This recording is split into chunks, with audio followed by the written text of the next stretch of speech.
MSN football ടോക്സിലേക്ക് അവർക്കും സ്വാഗതം.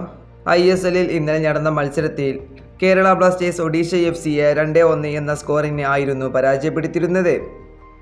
ഇന്നലത്തെ ആ മത്സരത്തിൽ ബ്ലാസ്റ്റേഴ്സിന് വേണ്ടി ഗോളുകൾ കണ്ടെത്തിയിട്ടുണ്ടായിരുന്നത് വിക്ടർ ബർട്ടിമോ, മെത്തിയാസ് ഹെർണാണ്ടസ് എന്നിവരായിരുന്നു. ഇന്നലെ മികച്ച രീതിയിൽ തന്നെയായിരുന്നു ബ്ലാസ്റ്റേഴ്സ് കളിച്ചിട്ടുണ്ടായിരുന്നത്.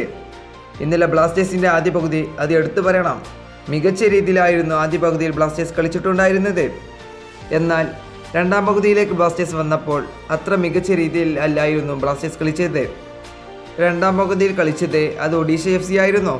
അതുപോലെ തന്നെ ഇപ്പോൾ കേരള ബ്ലാസ്റ്റേഴ്സ് അൺബീറ്റൻ റണ്ണാണ് ഇപ്പോൾ നടത്തിക്കൊണ്ടിരിക്കുന്നത്. നമുക്കറിയാം, ഇപ്പോൾ കേരള ബ്ലാസ്റ്റേഴ്സ് വിജയത്തിൻ്റെ പാതയിലേക്കാണ് ഇപ്പോൾ വന്നുകൊണ്ടിരിക്കുന്നത്.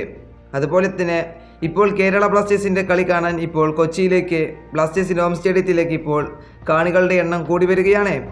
ആദ്യ മത്സരങ്ങളിൽ 3000, 2000, 1000 എന്ന് കാണികളായിരുന്നു. ഇന്നലത്തെ ഒരൊറ്റ മത്സരത്തിൽ ബ്ലാസ്റ്റേഴ്സിൻ്റെ കാണികളുടെ എണ്ണം കൂടിയിട്ടുണ്ട്.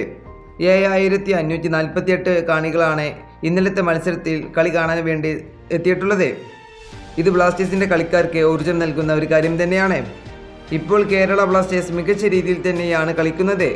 ഇത് ആരാധകരെ സംബന്ധിച്ചിടത്തോളം വളരെ സന്തോഷം നൽകുന്ന ഒരു കാര്യം തന്നെയാണ്. ഇനി കേരള ബ്ലാസ്റ്റേഴ്സിൻ്റെ മുന്നിൽ 2 മത്സരങ്ങൾ മാത്രമേയുള്ളൂ. ഒന്ന് FC ഗോവയ്ക്കെതിരെയോ അതുപോലെ തന്നെ മുഹമ്മദൻസക്കെതിരെയോ. ഈ മത്സരത്തിലും ബ്ലാസ്റ്റേഴ്സ് വിജയിക്കുമെന്ന് തന്നെയാണ് ഇപ്പോൾ ആരാധകർ പ്രതീക്ഷിക്കുന്നത്. ഫുട്ബോൾ വാർത്തകൾ അറിയാൻ വേണ്ടി നിങ്ങൾ ഈ ചാനൽ തീർച്ചയായും സബ്സ്ക്രൈബ് ചെയ്യുക.